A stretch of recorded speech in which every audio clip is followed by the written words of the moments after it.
भारत पाकिस्तान को इतना जल्द निपटा सकता है कि मानो आपने खाना खाकर डकार भी ना मारी हो। और आप देखो, दिवाली के पटाखे चल रहे हैं। जब दुनिया सो रही थी, भारत की सेना कर्तव्य निभा रही थी। भारत ने एयर स्ट्राइक तो कर दिया, लेकिन भारत के फाइटर आखिर कितने समय में पाकिस्तान में पहुंच गए थे? आइए जानते हैं। दूसरी ओर यह भी सवाल है, आखिर यह रडार में क्यों नहीं आते? क्या पाकिस्तान का सिस्टम कमजोर है? भारत के खतरनाक राफेल विमान को इतना कम समय लगता है कि मानो आप एक नाश्ता करोगे, उतने मिनटों में पाक में घुसकर फाइटर जेट्स जाकर सब कुछ निपटा कर आ। मानो भारत इतना ताकतवर है कि आप एक डिनर में पाक को निगल कर आ सकते हो। ऑपरेशन सिंदूर को अंजाम देने के लिए महज कुछ ही मिनटों का समय लगा था।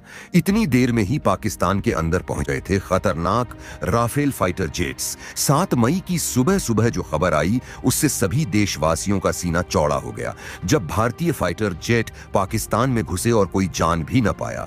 रात के तीसरे पहर का सन्नाटा, वो रात कुछ अलग थी। भारत के उत्तरी क्षेत्र में स्थित एयरबेस पर हलचल थी, लेकिन यह हलचल सामान्य नहीं थी।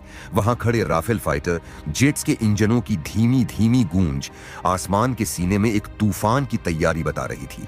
हवा में तनाव था, जैसे वक्त भी अपनी सांसें रोककर किसी बड़े फैसले का गवाह बनने वाला हो। आदेश था, साफ अंदर जाओ, मारो और बिना सुराख लौट आओ। भारतीय वायुसेना के ये विशेष रूप से चुने गए पायलटों का दस्ता मिशन सिंदूर नामक एक ऑपरेशन का हिस्सा बनने जा रहा था। ऐसा ऑपरेशन जिसे अंजाम देने में 1 इंच भी चूक हो। वक्त की रेस में कितने मिनट लगे पाकिस्तान पहुंचने में? भारतीय एयरबेस से पाकिस्तान के बालाकोट स्थित आतंकवादी ठिकानों की दूरी लगभग 100 किलोमीटर थी, जैसा कि विभिन्न रिपोर्टों में बताया गया। अगर आप सोचें कि इतनी दूरी कोई लड़ाकू विमान कितनी देर में तय करता है, तो जवाब है 2 से 5 मिनट में। लेकिन असली सवाल सिर्फ दूरी का नहीं था, सवाल था कैसे पहुंचे और कोई जान कैसे न पाया।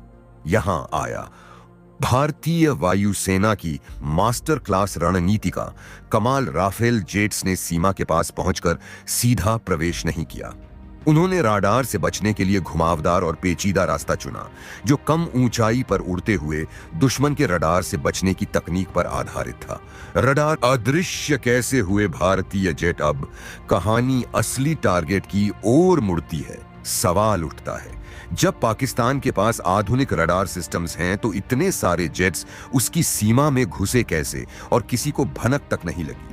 इसका जवाब है टेरेन मास्किंग और electronic warfare, low level flying. भारतीय जेट्स बेहद कम ऊंचाई, लगभग 100 से 85 फीट पर उड़ते हुए दुश्मन की नजरों से छिपे रहे। जमीन की बनावट और पहाड़ियों के सहारे उन्होंने रडार की निगरानी से खुद को ओझल रखा।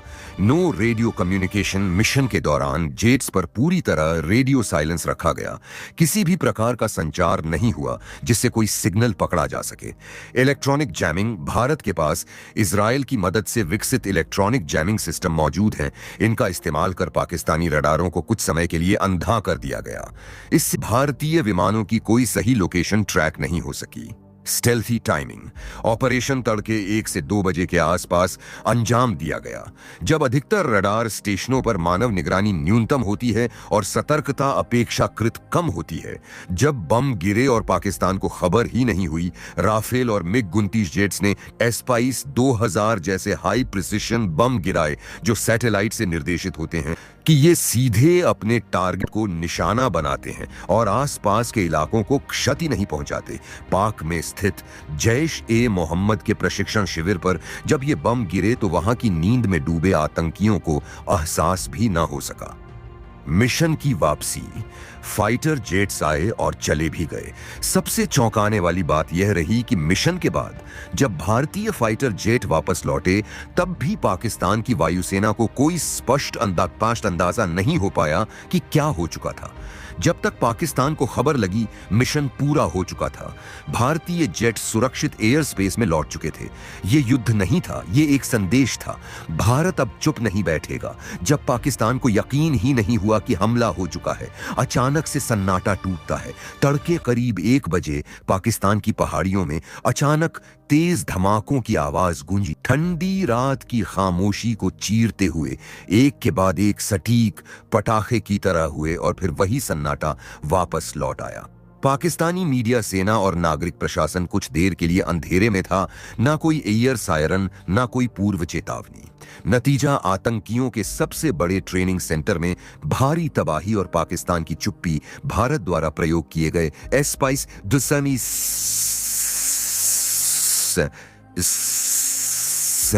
बम इजरायली तकनीक से लैस ये स्मार्ट बम जीपीएस, ग्लोनास और उपग्रह निर्देशित होते हैं।